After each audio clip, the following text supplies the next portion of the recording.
대한항공을 타면 그 기내 담요에 붙어 있는 조그만 안내문이 눈길을 끕니다. 사진 한번 보여주실래요? 이렇게 안내문이 붙어 있습니다.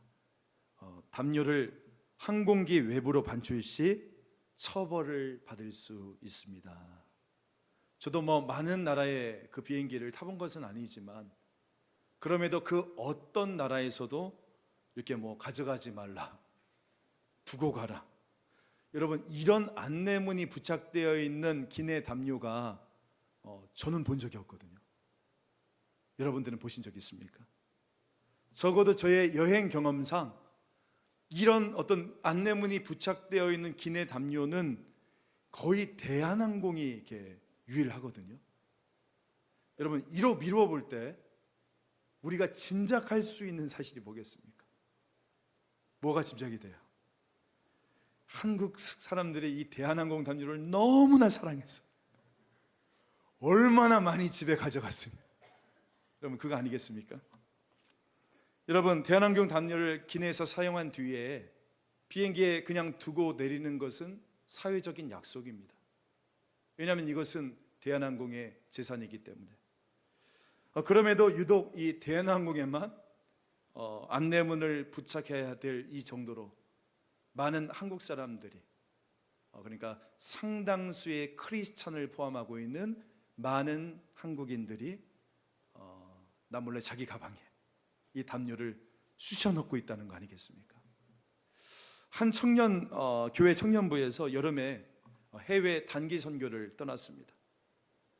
비행기가 출발하기 전에 이 팀장이 다들 모여라 라고 하더니 팀원들에게 비행기를 타면 바로 비행기 담요부터 챙겨라 라고 이야기를 했다는 거예요. 이유를 물어보니까 이제 몇 시간 동안 선교지에서 버스를 타고 이동하는 일들이 굉장히 빈번할 건데 이 버스 안 에어컨이 너무 빵빵하잖아요. 세니까 그때 챙겨온 담요를 덮으라 라는 것이었어요.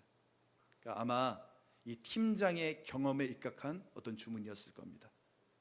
그런데 여러분 이게 맞는 말입니까? 이게 맞는 말이에요? 만약에 그렇다면 팀장은 이 한국을 출발하기 전에 팀원들에게 미리 점퍼나 스웨터를 챙겨와라 이렇게 공지를 했었어야 될 겁니다. 그럼에도 그는 선교 팀원들에게 항공사 담요를 챙겨라 라고 이야기를 했고, 이 선교지에 도착했던 이 선교 팀원들은 버스 안에서는 그 챙겨온 담요, 아니 정확히 이야기하면 훔친 담요를 덮고 이동하다가 또 선교지에 내려서는 예수 믿으세요 전도를 한다. 여러분 이거 심각한 거예요. 우리의 질문은 여기서부터 시작이 되어야 됩니다.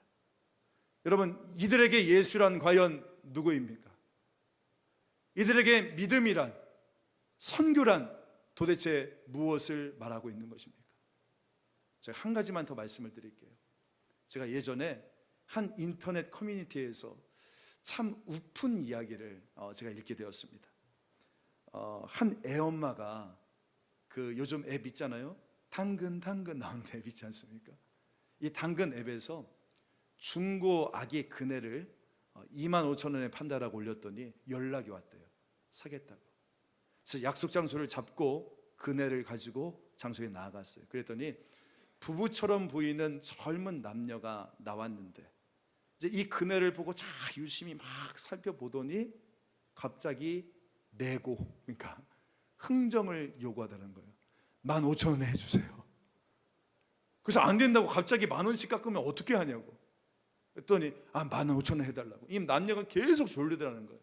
그래서 깎아달라 안 된다, 깎아달라 안 된다 막 그러다가 이 여자분이 그러면 안 팔겠다고 그게 딱 이야기하고 막 돌아서려는데 갑자기 남편으로 보이는 이 남자분이 탁 앞을 박더니 제가 사실은 목사인데 제가 수중에 2만 원밖에 없어서 그러니까 이거 2만 원에 해줄 수 없냐라고. 그래서 이 여자분이 사실은 제가 목사인데, 이 말을 듣고서는 이분이 크리스천도 아니에요. 그럼에도 사실은 제가 목사인데 이 마음에 갑자기 마음에 찡함이 올라와서 저도 이거 좀 사용해야 될 것 같아요. 제가 목사인데. 그래서 그러냐고. 그러면 그냥 2만 원에 가져가시라고 그렇게 이야기를 했다는 거예요. 그러자 이 목사라는 이 남자분이 감사합니다. 제가 지금 바로 현찰로 드리겠습니다. 그러면서 지갑을 탁 였는데 이제 문제는 이 지갑 안에 5만 원짜리 지폐가 딱 들어있으면서 이분도 멋쩍어 섰는지 3만 원 거슬러 주세요 하면서 5만 원짜리를 건넸다는 거예요. 여러분, 이게 진짜인지 아니면 우스갯소리로 만든 이야기인지 전 모르겠어요. 근데 이게 정말 사실이라면 여러분, 믿는다는 것이 도대체 무엇입니까? 내가 신자라는 것이 여러분 도대체 무엇입니까? 여러분, 이렇게 살아서는 전 국민이 20%가 아니라 100%가 교회를 다닌다 한들 여러분, 이 세상이 변화가 되어지겠습니까? 많은 사람들이 신학을 압니다. 예수님이 누군지, 그리고 믿음이 무엇인지, 사랑이 어떤 것인지, 교회에서 말하는 교리에 대해서는 다 알고 있어요. 근데 왜 우리가 이 땅 가운데서 지탄을 받습니까? 아는 것이 사는 것으로 연결되지 못하기 때문이지 않겠습니까? 여러분, 우리는 지난 에베소서 1장부터 이 3장까지의 말씀을 통해서 기억나세요? 삼위일체 하나님의 구원의 사역, 그러니까 성부 하나님의 예정과 선택, 성자 예수님의 십자가의 구속과 속량, 성령 하나님의 인치심에 대해서, 그리고 믿음으로 말미암아 구원받는 그 교리에 대해서, 그리고 주 예수 그리스도의 십자가로 세워진 이 교회의 영광스러운 비밀에 대해서 우리 지난 9주 동안 저 하도 기억 안 나는 것 같아요. 그 9주 동안 저하고 쭉 살펴보셨잖아요. 그죠? 자, 그리고 이렇게 3장까지의 교리 강론을 다 마친 바울은 이제 이 교리편을 마무리하면서 우리가 같이 읽었던 대로 20절과 21절에서 정말 감격스러운 영광의 기도, 소위 덕솔로지라고 이야기하는 영광송을 지금 하나님께 올려드리고 있지 않습니까? 우리 20절과 21절 말씀 같이 한번 읽어볼까요? 시작. 가운데서 역사하시는 능력대로 우리가 구하거나 생각하는 모든 것에 더 넘치도록 능히 하실 이에게 교회 안에서와 그리스도 예수 안에서 영광이 대대도록 영원 무궁하기를 원하노라. 아멘. 아멘. 여러분, 이렇게 아멘 했으면 어떻게 해야 됩니까? 아멘 하면 끝나야죠. 그래야 깔끔하지 않습니까? 저도 설교하면서 이 모든 은혜가 사랑하는 성도분 가운데 온전히 임하기를 축원합니다. 아멘. 딱 했으면 어떻게 해야 돼요? 끝내야 되잖아요. 근데 가장 힘들 때가 언제입니까? 제가 다음으로 딱 할 때 막 그러면 저에게 막 눈으로 레이저 쏘시는 게 저도 다 느껴지거든요. 목사님 제발. 여러분, 지금 무슨 말이에요? 지금 삼위 하나님의 예정과 선택과 부르심, 즉 교리도 이미 다 가르쳐 줬어요. 그 지난주에 너의 속사람이 강건하길 원하고 그리스도의 사랑을 깨닫기를 원하노라, 이렇게 축복 기도까지 다 해줬습니다. 그리고 오늘 읽었던 20절 21절에서 영광이 대대로 영원 무궁하기를 원하노라 축도까지 마쳤어요. 그리고 심지어 아멘까지 나왔단 말입니다. 그러면 여기서 끝나야 되잖아요. 그런데 바울은 참 눈치 없게 지금 이야기를 다시 시작하는 겁니다. 4장 1절에서 그러므로 하면서 시작하는 거예요. 자, 질문 한번 드려볼게요. 여러분, 제가 말씀드린 대로 지금 이 에베소서는 3장에서 끝나면 깔끔하거든요. 근데 왜 바울은 눈치 없이 4장부터 다시 2부의 이야기를 시작하는 것일까? 그 까닭은 바로 제가 앞에서 말씀드린 대로 여러분 기억하십시오. 무엇을 믿느냐만큼 중요한 것이 바로 어떻게 사느냐이고, 아멘보다 더 중요한 것이 바로 아멘 다음의 삶이기 때문인 것입니다. 여러분, 한 조사에 보니까 우리 한국 크리스찬들이 가장 많이 쓰는 말이 바로 뭔 것 같아요? 한국 사람들이 가장 많이 쓰는 말, 할렐루야 아멘인데, 근데 여러분, 우리가 큰 소리로 아멘 아멘 외쳤다고 내 삶이 놀랍게 변할 것이다 라고 착각해서는 안 된다는 것입니다. 앞서 말씀드렸던 대한항공 기내 담요, 한 목사의 당근 거래, 여러분 여기서 이 이야기를 들으시고 뭘 깨닫게 되었습니까? 입술의 아멘보다 더 중요한 것은, 그러니까 나의 이 예배 시간의 아멘이 진짜 아멘이 되어지기 위해서는 이 예배에서만 아멘하고 끝나는 것이 아니라 이 아멘 이후에 그 성도가 세상 속에 들어가 어떻게 살아야 되는 것이냐, 이것이지 않겠습니까? 여러분, 예배 중에 우리가 하는 아멘은요, 단순히 형식적인 구호 열창이 아닙니다. 참 감사한데 아멘은 설교하는 저에게 힘내라라고 응원하는 그 어떤 추임새도 아닙니다. 여러분, 아멘은요, 목숨 건 삶의 현장에서의 나의 헌신입니다. 아멘은 끝이 아니라 이제부터 시작이라는 거예요. 여러분이 아멘 하시는 것은 무엇이냐면, 내가 그 말씀대로 이제부터 살아내겠습니다라는 여러분의 믿음의 고백인 것입니다. 그 말씀대로 살아내는, 그러니까 말씀을 아는 것을 뛰어넘어 그 말씀대로 살아내는 진정한 믿음의 삶의 시작, 이것이 바로 아멘이 되어지는 거예요. 다시 한번 질문해 볼게요. 여러분, 지금 왜 바울이 3장 끝에서 아멘으로 마치고도 왜 다시 4장부터 2부를 시작하냐고요? 바울은 알았던 거예요. 뭐를요? 우리 한번 4장 1절 말씀 보겠습니다. 4장 1절. 그러므로 라고 시작하죠. 그러므로. 이 그러므로는 뭐냐면 앞에 나와 있는 1장부터 3장에 나온 교리를 요약하고 있는 아주 중요한 접속사입니다. 너희들이 지금까지 이 모든 교리를 다 들었으니까 그러므로 이제 어떻게 하라는 겁니까? 그 다음부터 이어지는 거거든요. 주 안에서 갇힌 내가 너희를 권하노니 너희가 부르심을 받은 일에 합당하게 뭐 하라고요? 행하라요. 바울은 지금 4장부터 실천편을 시작하고 있는 겁니다.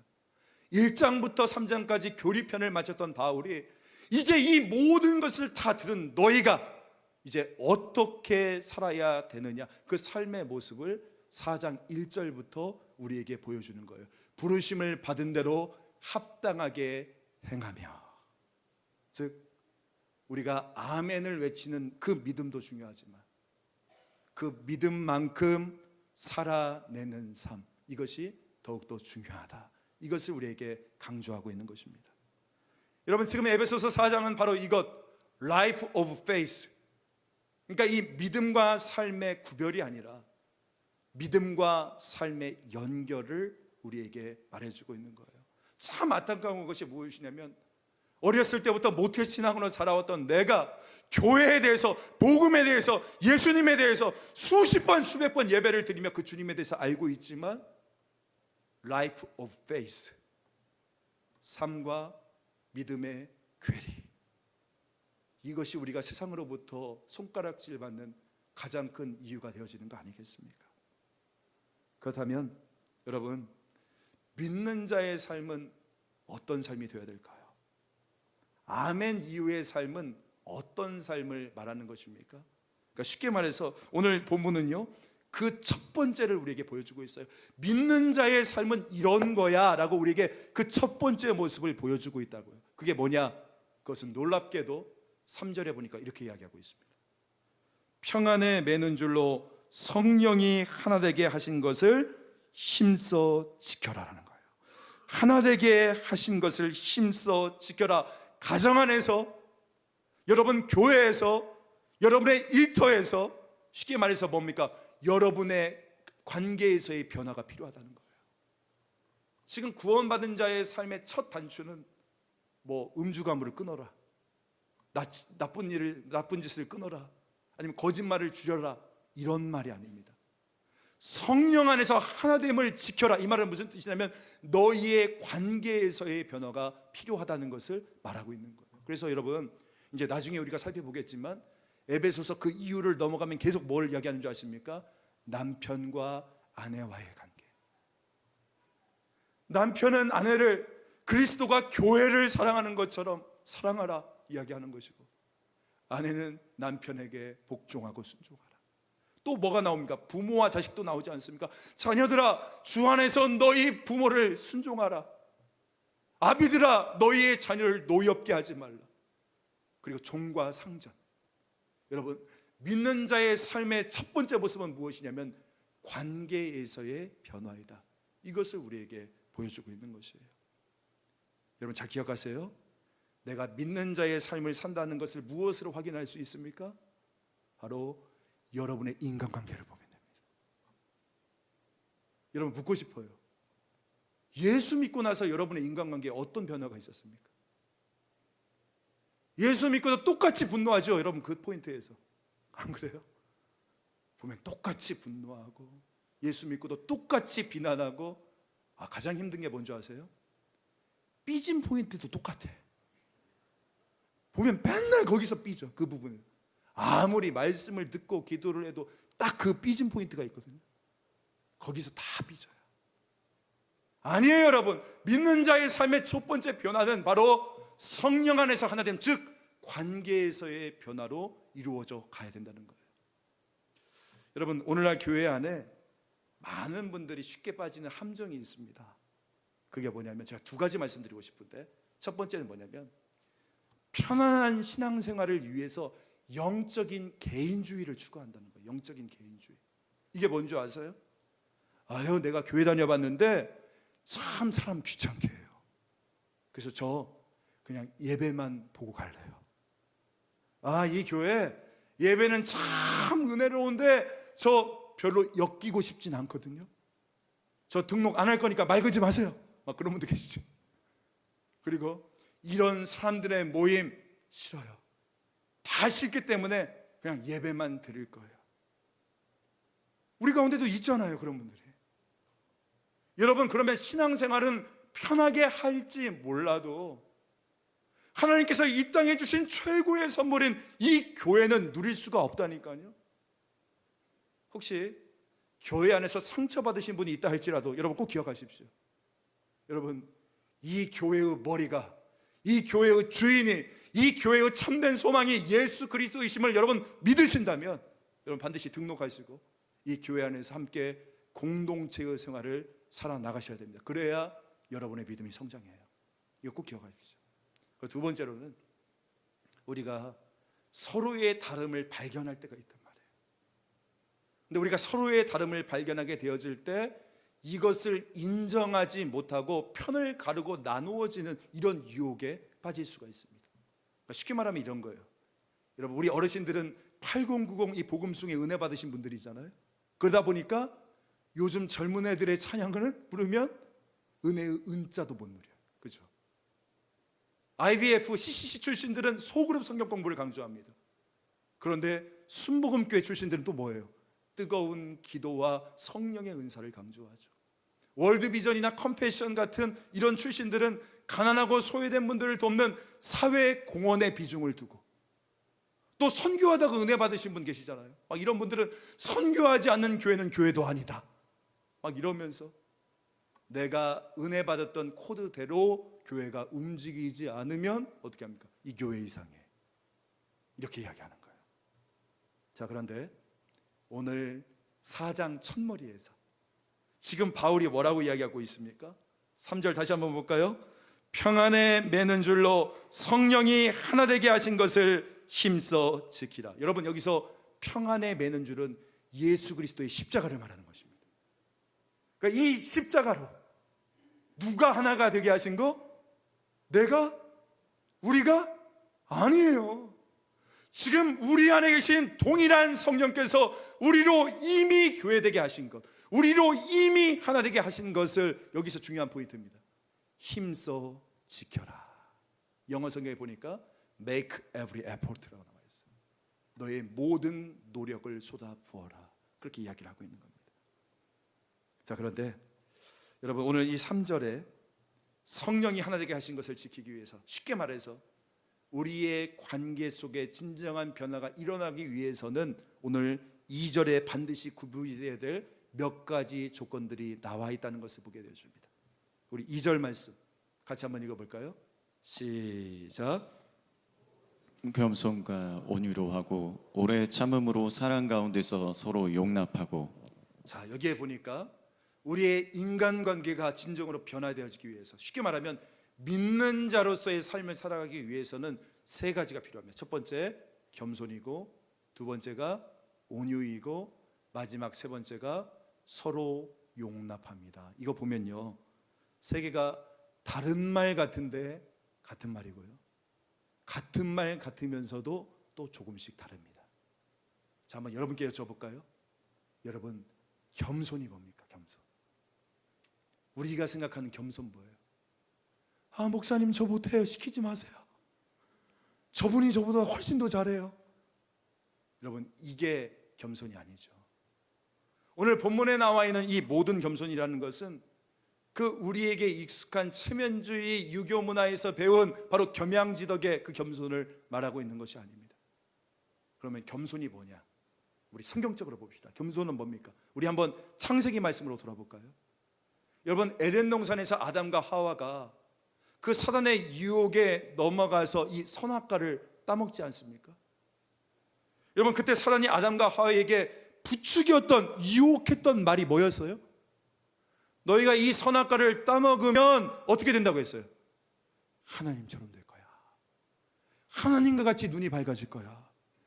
그래서 여러분, 이들이 그래서 어떻게 했습니까? 이 선악과를 따먹게 되었을 때에 근데 어떤 결과가 나타났죠? 이들이 하나님처럼 된 것이 아니라 오히려 하나님과의 관계가 다 깨지고 동시에 이 동산에서 누렸던 모든 권리들을 다 박탈되지 않았습니까? 제가 어떤 책을 보니까 그때 생겨난 부작용이 뭐냐 하면 이렇게 이야기하더라고요. 그 선악과를 따먹는 동시에 이들이 하나님처럼 된 것이 아니라 중요합니다. 하나님이라 착각하게 되었다라는 거예요. 중요한 말이죠. 굉장히 의미심장합니다. 여러분, 우리가 하나님 앞에서의 겸손을 꺾어버리고 하나님과 같이 된 것 같은 교만이 찾아오게 되어질 때 우리가 진짜 하나님처럼 되는 것이 아니라, 이거 중요해요, 우리가 하나님처럼 된 것이라고 착각하게 되어진다는 거예요. 그래서 여러분, 내가 내 인생의 주인의 자리 가운데 설 때가 얼마나 많이 있습니까? 내가 하나님처럼 된 줄 알고 착각해서 판단자로, 심판자로 끊임없이 누군가를 정죄하면서. 여러분, 그러므로 겸손이라는 것은 다른 것이 아닙니다.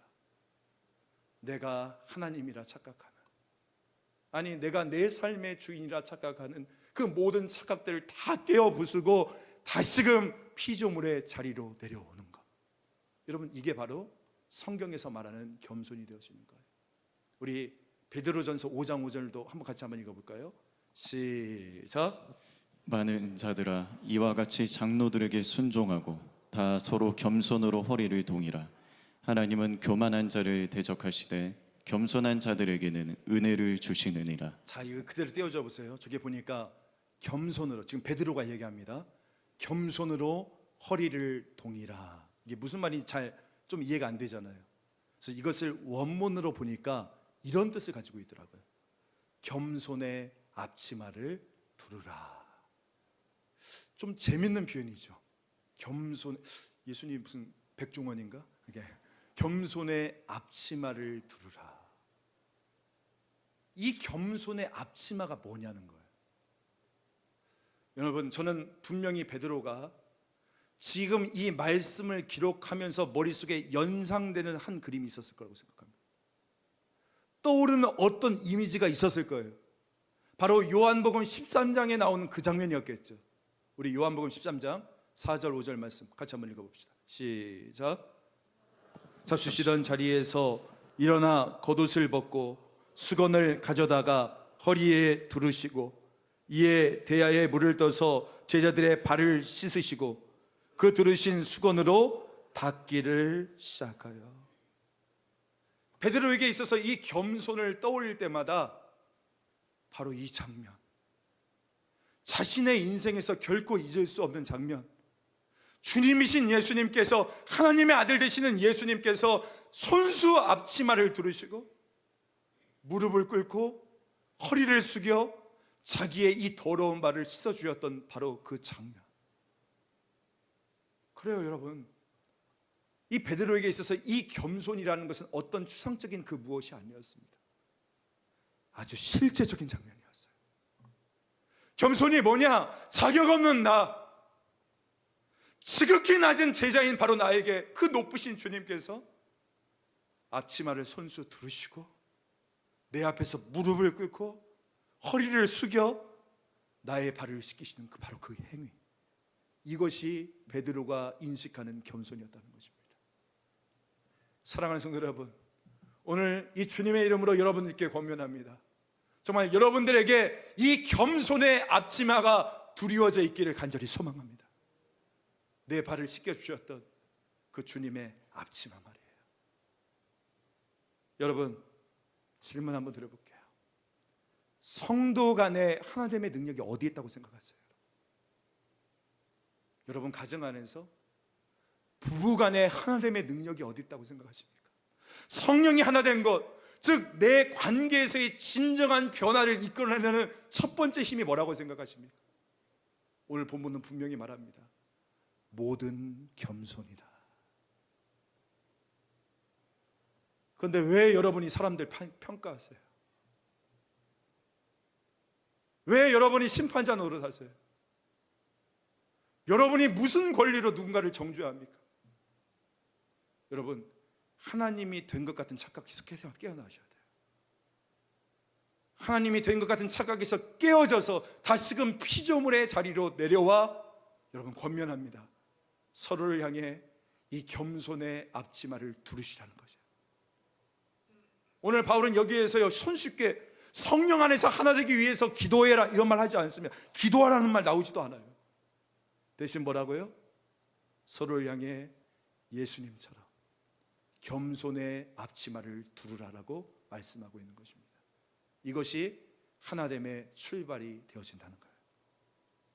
그런가 하면 두 번째가 뭐냐면, 여러분, 우리의 삶 안에서 관계가 회복되어지고 믿는 자의 삶을 살기 위해서 우리에게 필요한 두 번째 덕목이 있는데, 바로 온유라는 겁니다. 여러분, 온유하면 뭐가 떠오르세요? 온유? 뭐 저 같은 부드러운 얼굴 표정, 여유롭고 넉넉한 말투, 사랑하는 성도 여러분, 막 이런 게 막 온유 떠오릅니까? 또 어떤 분은 보니까 온유를 또 막 나약하게 생각하시는 분들도 계시더라고요. 그래서 막 집사님 아들은 참 온유해 보여, 그러면 막 기분 나쁘대. 여러분, 온유가 뭐예요? 성경에서 말하는 온유, 여러분, 온유는 능력이에요. 온유는 힘이에요. 온유는 파워예요. 온유는 열정이에요. 온유는 강력한 힘과 비전입니다. 그런데 주님으로부터 통제받는 힘과 능력이 온유예요. 그래서 길성남 교수라는 분은 이 온유를 뭐라고 표현했냐면 길들인 야생 말이에요. 사나운 말이에요. 근데 그 사나운 말이 기수가 올라타서 고삐를 딱 당겼을 때 어떻게 됩니까? 그 자리에 딱 멈추어 서듯이. 하나님이 오늘 저와 여러분에게 주신 열정, 혈기, 성품, 분노, 어떤 모든 꿈과 비전들 역시 하나님에 의해 절제되고 통제받는 것, 이게 바로 온유다라고 말하는 겁니다. 지난 그 새벽 만나도 여러분 들으셨겠지만, 젊은 시절 모세는 이 인간적인 혈기와 자기 열정을 통제하지 못했잖아요. 그래서 이 모세는 이 인간적인 혈기로 인해 어떻게 합니까? 애굽 사람을 돌로 쳐 죽이지 않습니까? 이로 인해서 모세는 40년간의 그 잔혹한 미디안 광야 속에 들어가게 되잖아요. 그리고 그 안에서 철저히 깎이게 되어지죠. 인간적인 혈기, 자기 열심, 분노, 성품 다 깎이게 됩니다. 왜? 하나님께서는 모세를 하나님 히브리 민족을 이끌 지도자로 사용하실 예정이니까, 하나님께 쓰임 받아야 되니까. 그러니까 어떻게 하십니까? 그의 삶 안의 모난 부분들, 다스림을 받을 영역들을 주님께서 만져주시는 거 아닙니까? 그 광야 40년 동안 깎아주심, 다루어주심, 만져주심을 경험하게 되어지잖아요. 그리고 그 모든 과정을 마친 이후에 모세를 향해 성경은 이렇게 이야기를 합니다. 민수기 12장 3절 말씀. 이 사람 모세는 온유함이 지면의 모든 사람보다 더하니라. 우리 안에 그런 은혜가 있었으면 좋겠어요. 내 안에 하나님이 주시는 뜨거운 열정, 능력, 비전, 우리 가운데 힘차게 나아가지만 그 모든 것이 하나님에 의해서 통제를 받는. 여러분, 온유한 사람은 힘은 있는데 함부로 휘두르지 않아요. 생각나는 대로 다 말하지 않아요. 화가 났다고 해서 이 감정을 내가 그대로 표출하지 않아요. 성령께서 그 감정을 다스려 주십니다. 인간적인 방법으로 막 몰아붙이지 않는다니까요. 오늘 바라기는 저와 여러분이 이런 온유한 사람 되기를 간절히 축원합니다. 마지막 세 번째, 여러분, 우리가 진정으로 관계 안에서 믿는 자의 삶을 살기 위하여 필요한 것은 바로 용납입니다. 2절에 보니까 이렇게 나오네요. 오래 참음으로 사랑 가운데서 서로 용납하고. 자, 보세요. 앞에 두 가지는 내적인 성품이었어요. 그죠? 겸손, 온유. 이건 나의 성품에 관한 문제였습니다. 네, 이 마지막 세 번째인 용납은 여러분 대인 관계입니다. 오래 참음으로 서로 용납하라. 여러분, 이것이 우리가 하나 되어지기 위해서, 우리의 관계의 변화가 이루어지기 위해서 필요 조건이라면 여기에는 뭘 전제로 할까요? 다시 한번 말씀드릴게요. 오래 참음으로 서로 용납하라. 여기엔 뭘 전제가 되어 있습니까? 상대방이 완전하지 않다는 것, 상대방의 결점이 있다는 것, 상대방에게 문제가 있다는 것을 지금 전제하고 있는 거 아니겠습니까? 그러니까 여러분이 맨날 입에 달고 사는 거 있잖아요. 뭐예요? 내가 남편 잘못 만나가지고 난 절대 행복하지 못해. 아니, 우리 집에 며느리 하나 잘못 들어와가지고 집안이 이런 꼴이 됐네. 아니, 이 자식놈 때문에 내 명대로 못 살아. 또 감정이 들어갔는데. 네. 여러분, 이건 잘못된 거라는 거예요. 성경에서는요, 참된 믿는 자의 삶을 살기 위해서, 너의 관계가 진짜 변화되어지기 위해서, 너와 남 사이의 그 모든 담이 허물어지기 위해서는 네가 완벽해져라, 그 완벽한 무엇을 추구해라, 이것을 요구하지 않습니다. 대신 뭘 말합니까? 상대방의 연약함을 네가 참아줘라. 상대방의 연약함을 사랑으로 용납하라. 여러분, 솔직히 우리의 문제는 너무나 초급하게 서로를 바꾸려고 하는 데 있는 거 아닙니까? 많은 대한민국 주부들의 스트레스의 제1의 원인이 무엇입니까? 남편이 변하지 않는다. 근데 저도 남편이잖아요. 제가 남편이어서 잘 아는데, 아내들이요, 남편은 절대로 변하지 않습니다. 절대 변하지 않아요. 그러니까 여러분, 정말 좋은 가정, 좋은 교회를 만들기 위해서는 너 왜 이 모양이냐? 네가 고쳐라. 네가 더 완벽해져야 된다. 이것을 요구하는 것이 아니라 뭐예요, 여러분? 오늘 말씀에 나오는 대로 용납이래요. 용납이 영어로 acceptance 아닙니까? 받아들이는 거예요. 받아들이는 거. 상대방의 결점과 상대방의 연약함을 내가 예수 그리스도의 마음으로 있는 그대로 acceptance, 받아들이는 것. 아니, 자기도 안 바뀌면서 누구를 바꾸려고 하는 것입니까? 여러분, 저에게도 자꾸 남을 고치려고 하는 그 마음들이 제 안에 있었음을 회개하며 고백합니다. 근데 가정에서, 교회에서 우리는 서로를 바꾸려고 하는 것이 아니라 하나님의 사랑으로 서로를 그냥 견디고 있어야 하는 거예요. 근데 놀라운 신비가 뭔지 아십니까? 그냥 견디고 있으면 그때부터 성령께서 바꾸세요. 바꾸신다니까요. 그래서 어느 순간 나부터 바뀌고 남까지 바뀌어져 있는 것을 우리가 발견하게 되어집니다. 여러분, 용납이라는 것은 서로를 그냥 견디고 있는 것. 그때 성령님께서 우리를 변화시켜 주실 역사가 임하게 되어진다는 것. 이것을 우리가 기억했으면 좋겠어요. 내가 바꾸려고 하지 마세요. 자기도 안 바꾸면서 어떻게 남을 바꿀 수 있겠습니까? 여러분, 말씀 정리할게요. 여러분, 오늘날 교회가 욕먹는 이유가 뭐라고 생각하십니까? 뭐 교리가 부실해서? 아니면 우리 믿는 사람들의 믿음이 너무 약해서요? 여러분, 세상 사람들이 교회를 비난하는 이유는 딱 한 가지예요. 왜 너희들이 에베소서 1장부터 3장 사이에만 갇혀 있냐라는 거예요. 이게 왜 삶의 변화가 없냐라는 거예요. 여러분, 세상 사람들 다 알고 있어요. 교회에서 말하는 복음이 뭔지, 예수님이 누군지, 성령님이 뭔지, 믿음과 은혜와 기도와 예배가 이게 무엇인지 다 알고 있는데 왜 믿는다고 하는 너희들은 삶의 변화가 없느냐라는 거예요. 목사이라는 네가, 모태신앙이라는 네가, 그렇게 기도받고 자라났다는 네가, 방언 기도하냐는 네가 왜 세상과는 다르지 않아? 여러분, 우리가 교회 안에서 이렇게 지지고 볶고 뭐 공사하고 뭐 키우고 세상 사람들 하나도 관심 없어요. 우리가 저기 저처럼 공사한다고 세상 사람들이 우와 할 것 같아요? 하나도 없어요.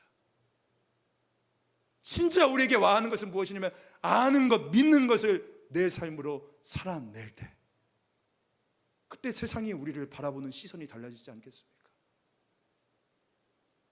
여러분, 오늘 본문에서 바울이 지금 이 본문에서 우리에게 하고 있는 말이 이 말이에요. 여러분은 이 말이 지금 우리 가운데 들리지 않습니까? 목사라고 하는 네가, 장로라고 하는 네가, 권사라고 하는 네가, 은혜 받았다고 하는 네가 왜 에베소서 1장과 3장 사이에만 갇혀 있냐라는 거예요. 오늘 바라기는, 오늘 이 말씀이 우리가 지금까지 배웠던 이 예수 그리스도의 복음의 그 신비의 놀라운 역사들이 오늘 우리의 삶에서 관계로, 여러분의 언어로, 여러분의 삶으로 아름답게 드러날 수 있기를 간절히 소망합니다. 우리 마지막으로 4장 1절부터 3절 다시 한번 읽어볼까요? 시작. 그러므로 주 안에서 갇힌 내가 너희를 권하노니 너희가 부르심을 받은 일에 합당하게 행하여 모든 겸손과 온유로 하고 오래 참음으로 사랑 가운데서 서로 용납하고 평안히 매는 줄로 성령이 하나 되게 하신 것을 힘써 지켜라. 여러분, 우리가 어떻게 이렇게 할 수 있습니까? 포인트는 딱 이거 한 가지입니다. 날마다 예수를 바라보라는 거예요. 날마다 예수에게 집중하라.